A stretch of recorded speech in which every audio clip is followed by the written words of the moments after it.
BMTC bus ಹರಿದು 11 ವರ್ಷದ ಬಾಲಕ ಮೃತಪಟ್ಟಿರುವ ಘಟನೆ ಬೆಂಗಳೂರಿನಲ್ಲಿ ನಡೆದಿದೆ. ಶಬರೀಶ್ ಮೃತ ಬಾಲಕ ಶಬರೀಶ್ ಚಿಕ್ಕಪ್ಪ ಚಿಕ್ಕಮ್ಮನ ಜೊತೆ ಕೆಆರ್ ಮಾರ್ಕೆಟಿಂಗ್ಗೆ ಬಂದಿದ್ದ. ಈ ವೇಳೆ ದ್ವಿಚಕ್ರ ವಾಹನಕ್ಕೆ ಬಿಎಂಟಿಸಿ ಬಸ್ ಡಿಕ್ಕಿ ಹೊಡೆದಿದೆ.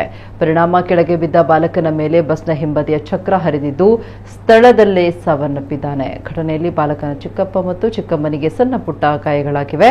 ಘಟನೆ ಕುರಿತು ಹೊಲಸೂರು ಗೇಟ್ ಸಂಚಾರ ಪೊಲೀಸ್ ಠಾಣೆಯಲ್ಲಿ ಪ್ರಕರಣ ದಾಖಲಾಗಿದೆ.